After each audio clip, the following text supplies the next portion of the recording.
I bought this as an upgrade for a cheap GTX 1063 GB that came included in a pre-built.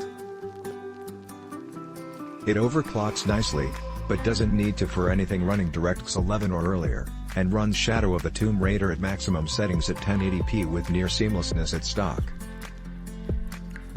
Even at full speed, the fans aren't as loud as expected, and it works with MSI Afterburner if you feel the need to adjust the fan speed curve.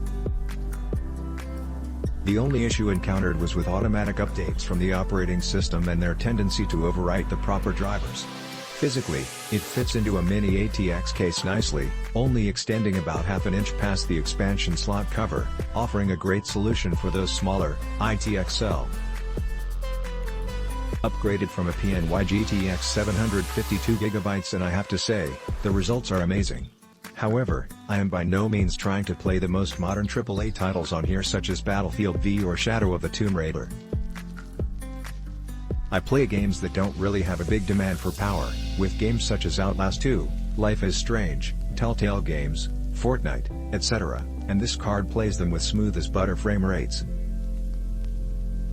I have a 60Hz monitor, so I have VSync turned on and play 60 FPS on most games I throw at it on high settings. I paired this with an AMD FX 8350W/8GB of RAM, and it hasn't given me any issues as of yet. Run every game at 1080p Ultra. Upgraded from a GTX 970. Very quiet even at %100 fan speed, can't even hear it. Stays cool around 60-75C with %50 to 60 fan speed while gaming, and 33C idle with %25 fan speed. Pretty great card. In playing all the games I've been wanting to play at a high frame rate, and they look amazing. Love it.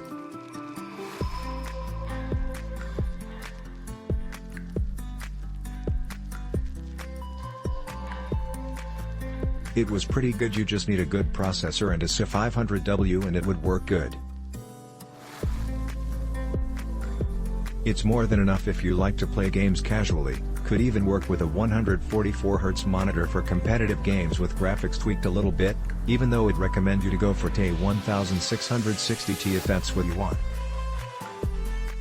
No noise and great temps for now, fans are completely stopped at all times unless you start a game.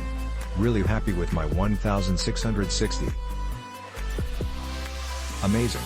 I upgraded from GTX 1063GB and it's amazing. Getting 60 FPS on high setting on most games. My wife has an old Asus Essentio CM6730-08 from Best Buy, that we bought in 2012. We upgraded the stock GT630 to a 1052 GB, shown in one of the pictures, and it has been serving her well. Today I put the 1660OC in it, and oh my god. After uninstalling and reinstalling GeForce Experience, it set most games to high or highest and we're getting 1080p 60 FPS locked. On an i7-3770, non-K. All of a sudden we're not as rushed to upgrade our computer.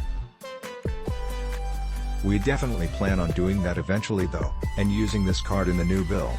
For $220, I don't think you can go wrong with this card. Update: it's September 2019 and this card is a new home.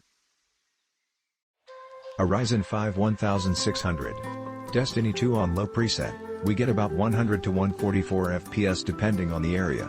This card is amazing for 60 FPS, and just okay for 144 FPS. I'm pushing 500 plus MHz on the memory and 100 MHz on the GPU clock in MSI Afterburner. Click link in description for more reviews.